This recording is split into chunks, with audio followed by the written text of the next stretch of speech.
Já imaginou uma terceira guerra mundial ou uma guerra entre os Estados Unidos contra o Brasil?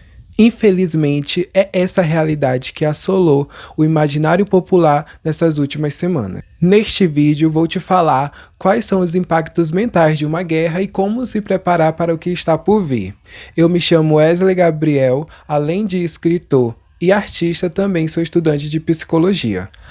A Venezuela permanece em turbulência dias após o ditador Nicolás Maduro e a esposa dele, Cília Flores, terem sido capturados por forças americanas em Caracas, a mando de outro também ditador, Trump.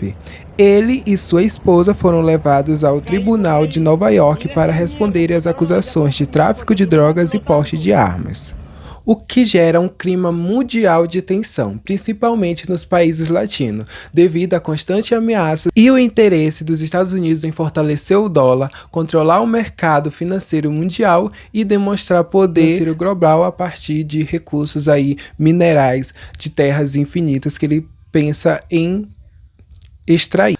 Trump fez ameaças e avisos a países que ele considera não cooperativos. Ele disse que poderia tomar medidas militares na Colômbia, disse ao México para se organizar em relação às drogas e afirmou que os Estados Unidos precisam de Groenlândia. Washington também está planejando interceptar um petróleo ligado à Venezuela, sobre a qual a Rússia reivindica jurisdição com o objetivo de impor seu bloqueio na costa venezuelana. Assim, Donald Trump afirma repetitivamente que está no comando e que não hesitará em usar forças militares para conseguir seus objetivos no petróleo, recursos minerais, terras raras. Sabe o que isso está me lembrando? Pois é, o processo de colonização. O que conecta toda a América Latina.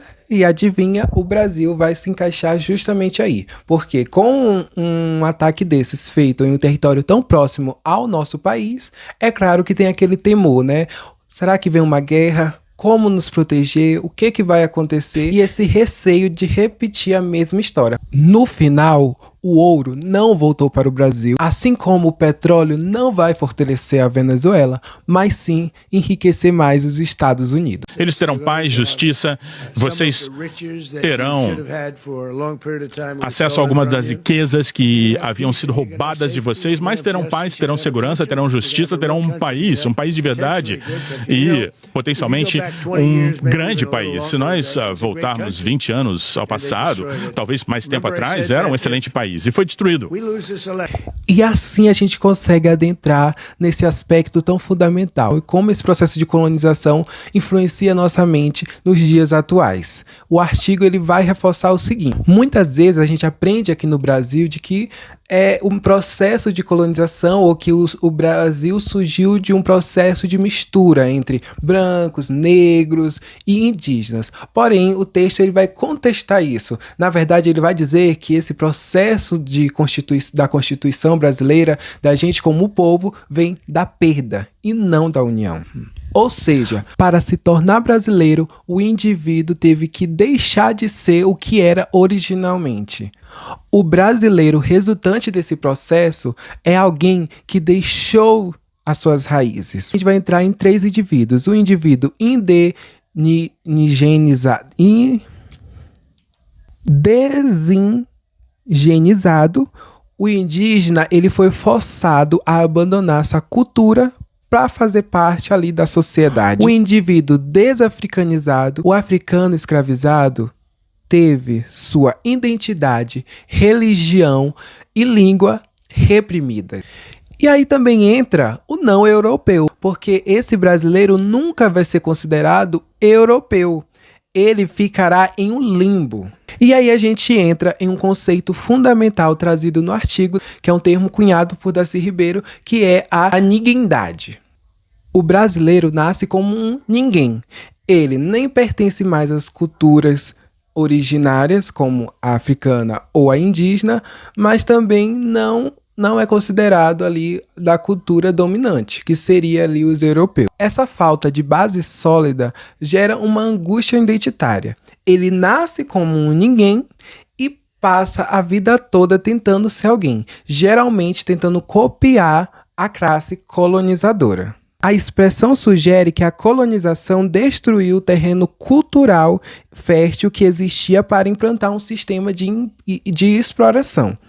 Assim, a identidade brasileira surgiu nesses escombros sociais, marcada pela violência e negação de si mesmo em favor do outro, o colonizador ou europeu. Em resumo, o texto explica que a identidade nacional foi forjada através da violência e da anulação da cultura originária, criando um povo que psicologicamente e culturalmente luta contra esse sentimento de inferioridade e esse senso de não se encaixar em nenhum lugar, desde seu nascimento. E aí vocês já descobriram o ponto, né, meus amores? E aí agora vocês já conseguem saber o ponto. Para a gente falar de saúde mental no Brasil, a gente precisa também considerar esse aspecto colonizador. Foi muito marcado, cruel e que até hoje a gente vê aí resultados. Assim, o artigo vai concluir de forma reveladora e real. O Brasil já vive uma espécie de guerra causada pela colonização, aonde essa guerra não se volta para as coisas, né, a parte material, assim como qualquer outra guerra em todo o mundo, mas se volta para as pessoas. O artigo traz dados concretos dessa guerra atual, mais especificamente trazendo os dados de homicídio de 2017, que passava ali de 65 mil. A guerra é evidenciada pelo recorte racial. 65,5% desses homicídios eram de pessoas negras, o que significa um aumento de 36,1% em uma década. Aí o artigo também vai pontuar uma questão, a chamada guerra às drogas, que ele vai esclarecer que não é uma guerra focada nas coisas, ou seja, nas drogas, mas sim contra pessoas específicas, pretos, pobres e periféricos. O objetivo seria o extermínio e controle dessas populações, justificada aí pela ordem social. Dessa forma, o estado de guerra latente se manifesta na continuidade de uma estrutura que nega a humanidade de grande parte da população, mantendo o clima de apocalipse permanente, através da violência urbana, policial e do racismo estrutural. Temos, portanto, os alvos dessa tal guerra: pobres, periféricos e negros, numa lógica que fomenta e apoia o seu genocídio e extermínio, de forma subjetiva ou objetiva. Agora, já entendendo que a guerra que tantos tememos já é uma realidade no cotidiano de milhares de brasileiros que têm que lutar contra o racismo e a desigualdade social, vamos entender o que a guerra faz com a nossa cabeça. O artigo nos mostra que a guerra não fere apenas com balas. Ela cria uma atmosfera tóxica que adoece a gente por dentro. Fanon descreve que viver sob colonização e guerra cria uma atmosfera de apocalipse permanente. O texto traz descrições pesadas de Fanon sobre esse indivíduo encurralado pela violência. Traz o aspecto da solidão profunda, onde ficamos sem família, sem amor, sem relações humanas e sem comunhão com a coletividade. E, segundamente, a exaustão vital, sentimento de esgotamento, sem vida e, por fim, a sensação de morte em vida. E não só a mente, o corpo também grita, e Martim Baró nos ajuda a entender que a violência imposta pelo colonizador é introjetado pelo colonizado, ficando acorada em uma musculatura como uma tensão reprimida e em sua mente como culpa assumida. Fanon até classifica os problemas mentais em séries, e uma delas, a série C, fala dos transtornos pós-tortura, mostrando que a violência desumaniza o torturado, mas também o torturador. Ou seja, ninguém sai ileso. Tanto a pessoa que pratica quanto a pessoa que sofre a violência também perde a humanidade. E aí, trazendo de volta Martim Baró, um psicólogo aí de El Salvador, ele vai muito inspirado também em Fanon, ele analisou o impacto da guerra civil na saúde mental. Ele entende a guerra em 3 fatores: a violência estrutural e repressiva, a polarização, nós versus eles, e a mentira, a construção de uma realidade falsa. Para ele, a saúde mental não é visto como a ausência de doença, mas a materialização da relação humanizadora dentro da sociedade. Ele aponta a miséria da psicologia latino-americana, que importa modelos estrangeiros e ignora a realidade local e as estruturas de opressão. O texto traz as propostas de Fanon e Martim Baró sobre como resistir e se fortalecer. Mas antes, se inscreva aqui no canal para você não perder nenhum conteúdo. Aqui a gente traz conteúdo atual, com crítica séria e artigos aí super contundentes. Então, não se esquece de inscrever. Gente, vocês não têm noção do ecossistema que é para trazer os vídeos aqui para vocês. Eu preciso ir na casa dos meus amigos. Enfim, gente, então, por favor, se inscreva aí no canal, que até porque o conteúdo e os vídeos são muito legais, atuais, e eu tenho certeza que você não vai querer perder nenhum.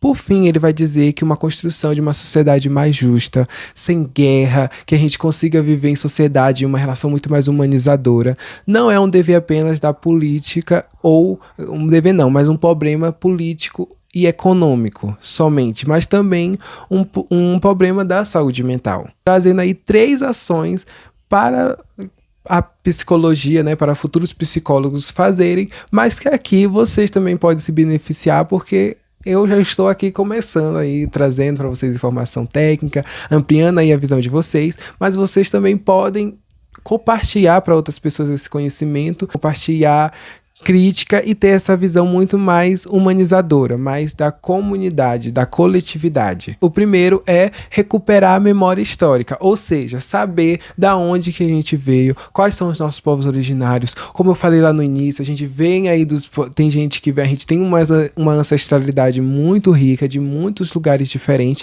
Então, a primeira parte é a valorização aí dessa cultura que não pode se perder, porque faz parte do Brasil. Apesar de muitas, a gente tem que construir a nossa base sabendo e tendo a dimensão do que aconteceu, como foi o processo de colonização, o que estava envolvido, como isso impacta nos dias atuais. Então aí já é um bom começo para a gente tentar buscar uma sociedade mais justa e inibir essas guerras. O segundo é desideologizar o senso comum e a experiência cotidiana.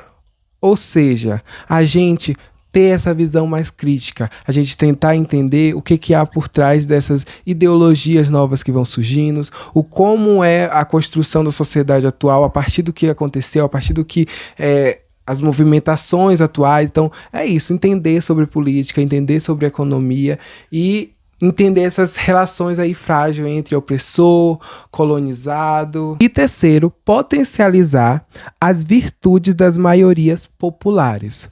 Ou seja, se integrar a movimentos sociais, tá junto com o MST, o grupo dos trabalhadores, pautas LGBTs, enfim, conseguir engajar nessas lutas. Então, o psicólogo e você também que tá aí, precisa se engajar. Que às vezes a gente pensa que a gente tá sozinho no mundo, que a nossa luta é solitária, mas não, gente. Tem muita gente que luta aí diariamente, que tá no movimento há muito tempo, que pode sim ajudar, e você vai ser o combustível. A luta de fato vai avançar, porque a partir do momento que vocês estão entrando, já é considerado também um avanço, né? Porque é mais gente tendo consciência, mais gente conseguindo aí entender as mazelas públicas aí do nosso Brasil e do mundo. E aí é esse o objetivo final, a descolonização do ser, a gente entender toda a nossa estrutura social, como isso influencia, como que uma guerra vai impactar na gente, como não vai, como se fortalecer em coletividade.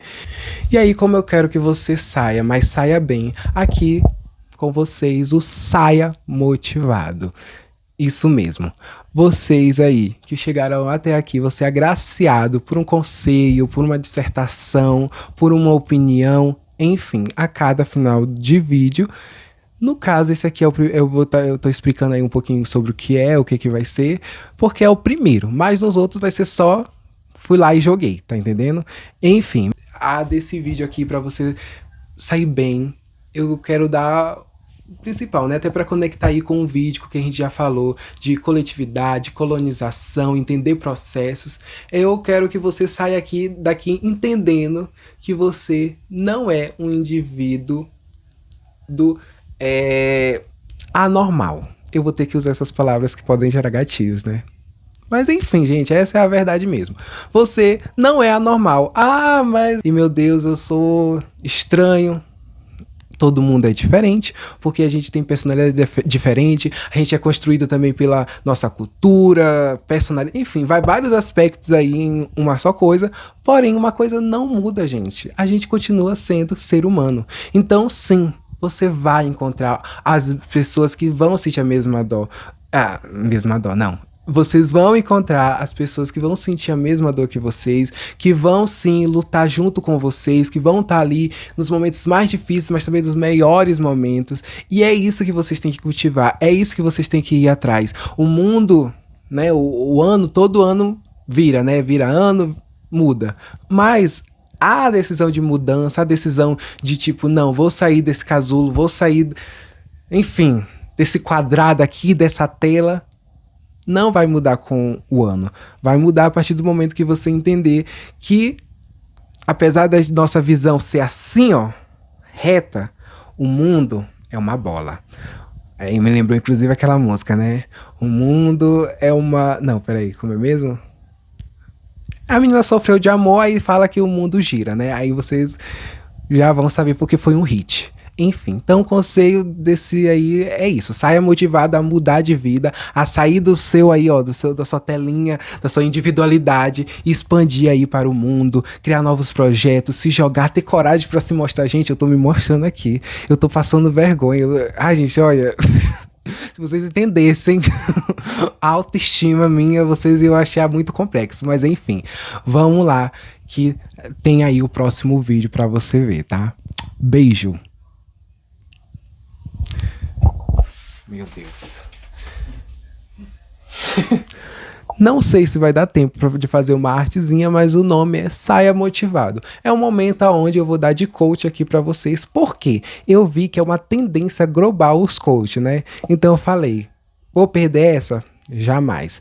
Por isso que qual vai ser o conselho de hoje? Vai ser simplesmente, seja feliz. No recinto.